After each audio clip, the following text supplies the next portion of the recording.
हुए नजर आए।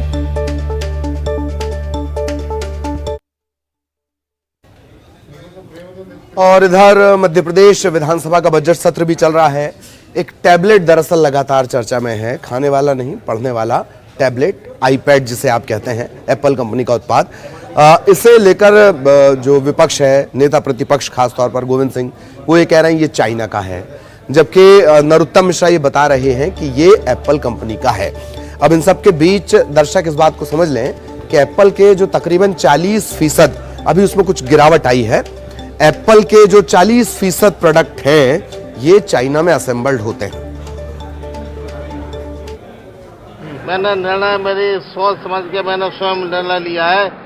ऐसे चीन के जिस पे हमारे लोगों को मारता है, हमारे जवानों की हत्या करता है, ऐसे इस देश के विरुद्ध हम लोगों की भावना जागृत होना चाहिए।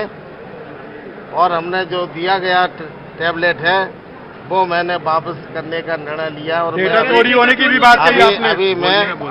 अभी मैं उसको तत्काल माननीय कांग्रेस विधायक दल भी वापस करेगा क्या लिए मैं वापस कर रहा हूँ। मैं कांग्रेस पार्टी स्वतंत्र विचारधारा की पार्टी है। कमलनाथ जी ने कर दिया। कमलनाथ जी ने तो लिया ही नहीं है। उनके बिना जानकारी के कर्मचारी ले गए थे, उन्होंने तत्काल वापस करने का निर्णय लिया, वापस करा दिया। एप्पल का फोन यूज करते हैं सर, टैबलेट में क्या दिक्कत है? एप्पल का फोन अधिकांश विधायक यूज करते हैं। एप्पल फोन कहाँ का है मालूम है आपको? चीन का नहीं है वो। ये भी तो एप्पल का है। अरे मैं तो एप्पल ज्यादा चक्कर में रहता नहीं हूँ। मैं तो अपने जो आया सुन लिया, जवाब दे दिया, बाकी के मैं देखता नहीं कौन कहाँ का है। और नेता प्रतिपक्ष गोविंद सिंह के बाद कमलनाथ ने भी अपना टैबलेट लौटा दिया है। विधानसभा में बजट सत्र के दौरान विधायकों के टैबलेट बांटे गए थे, लेकिन एक तरफ गोविंद सिंह जैसे ही टैबलेट वापस करते हुए नजर आए, कमलनाथ ने भी यही टेक इस पूरी बात पर लिया, उन्होंने भी टैबलेट वापस कर दिया है।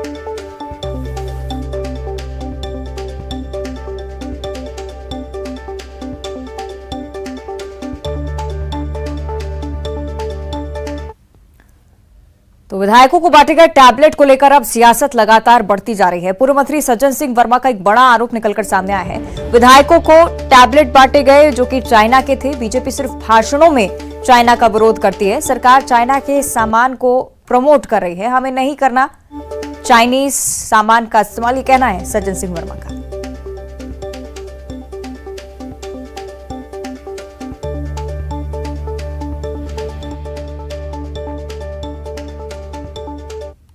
चाइना से हमारा जो देश हमारी सीमाओं पे आक्रमण करने की कोशिश करता है, अतिक्रमण करने की कोशिश करता है, जिससे हम दो दो हाथ करने के लिए तैयार बैठे हैं। आरएसएस प्रमुख मोहन भागवत और नरेंद्र मोदी साहब लंबे चौड़े भाषण देते हैं, भारतवासियों को सीख देते हैं कि चाइना का कोई सामान मत वापरो, चाइना में निर्मित किसी वस्तु का उपयोग मत करो। और आज उन्हीं की मध्य प्रदेश की भाजपा सरकार, शिवराज के नेतृत्व वाली, वो विधायकों को चाइना में निर्मित टैबलेट बांट रही है, जिसकी औद्योगिक नीति फेल करना चाहिए चाइना की, उसको शिवराज जैसे लोग प्रमोट कर रहे हैं। रुकवा क्यों नहीं रहे हैं? इस देश में चाइना के निर्मित सामानों की बिक्री रुकवा क्यों नहीं रहे? सिर्फ भाषण तक है क्या चाइना का विरोध? आप रुकवाइए, दमदारी से बैन लगा दीजिए चाइना के निर्मित हर सामान पे। तो एक तरफ विधानसभा में टैबलेट पर सियासी बवाल छिड़ चुका है और दूसरी तरफ टैबलेट के साथ न्यूज 18 के कैमरे पर बीजेपी विधायक नजर आए हैं। बीजेपी विधायक यशपाल सिसोदिया ने टैबलेट को सुरक्षित बताया। टैबलेट में प्राइवेसी लीक का खतरा नहीं है, उन्होंने कहा। एप्पल कंपनी का टैबलेट है और कांग्रेस के विरोध पर भी उन्होंने अपनी बात स्पष्ट कही है। उन्होंने कहा कि विपक्ष के पेट में दर्द हो रहा है। डिजिटल बजट का नेता प्रतिपक्ष गोविंद सिंह ने विरोध किया, उनके ही विधायकों ने इसका खंडन कर दिया। टैबलेट को लेकर वो आरोप लगा रहे हैं।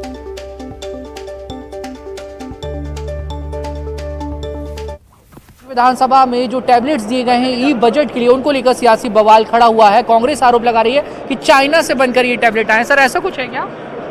देखिए, एप्पल का टैबलेट है और गोविंद सिंह जी नेता प्रतिपक्ष हैं, सीनियर विधायक हैं।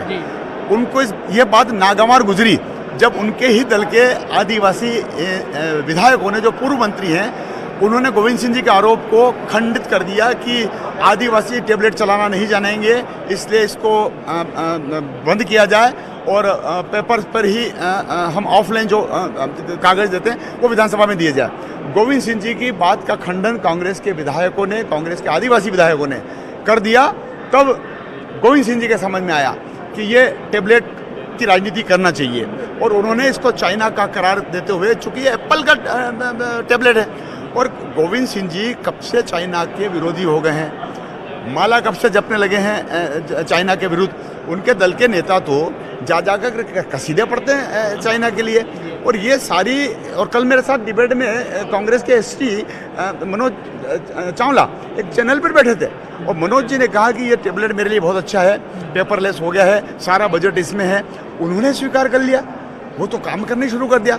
और गोविंद सिंह जी ने एक व्हीप क्यों नहीं जारी कर दिया, एक परिपत्र क्यों नहीं जारी कर दिया कि ये चाइना का है, इसलिए सारे कांग्रेस के लोग इसका विरोध करो, सरेंडर कर दो। एक भी साथ में नहीं खड़ा है गोविंद सिंह जी के, एक भी। डाटा लीक होने का खतरा भी सर उनको लग रहा है? कोई डाटा लीक होने का खतरा नहीं है। इस पर काय का डाटा, जो टेबल पर क्वेश्चन और आंसर आ जाते थे, जो सार्वजनिक संपत्ति हो जाती है विधानसभा के एक एक प्रश्न का, एक एक रिकॉर्ड जब टेबल पे आता, टेबल होता है, तो वो जब सार्वजनिक हो जाता है जिसमें कौन सा डाटा लीकेज होने की सारी विधानसभा है। और इस बीच एक बार फिर से जिक्र करेंगे, छतरपुर का एक बड़ी जानकारी सामने आ रही है। धीरेन्द्र कृष्ण शास्त्री के भाई की जिला कोर्ट में पेशी हुई है। जिला अदालत की विशेष कोर्ट में पेशी, धीरेन्द्र शास्त्री के भाई की पेशी, मारपीट और SC/ST केस में शालिग्राम की पेशी हुई। 11 फरवरी को शादी समारोह में हंगामे का वीडियो सामने आया था, उसके बाद से आरोप लगातार लग रहे थे। बमीठा थाना पुलिस ने मामला दर्ज कर लिया है। सोशल मीडिया पर जो वीडियो सर्कुलेट हो रहे थे, उनके आधार पर विशेष कोर्ट में पेशी हुई है। लगातार नजरें इस पर बरकरार है कि पंडित धीरेन्द्र कृष्ण शास्त्री की तरफ से उस पर क्या कहा जाता है और कोर्ट इसे लेकर क्या कुछ कहता है।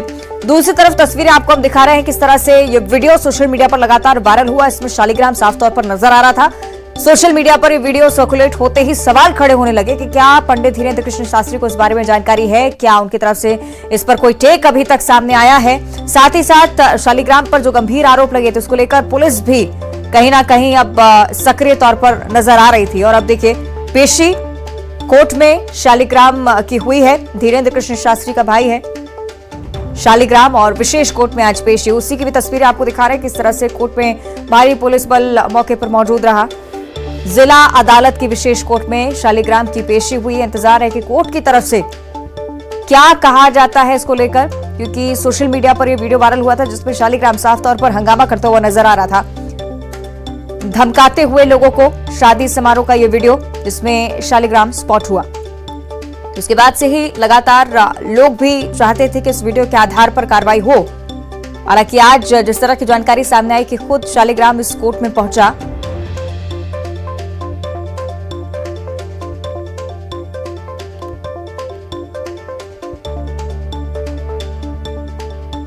तो शादी समारोह में धमकी देने का आरोप इस व्यक्ति पर, साथ ही साथ SC/ST अधिनियम के तहत केस दर्ज हुआ है।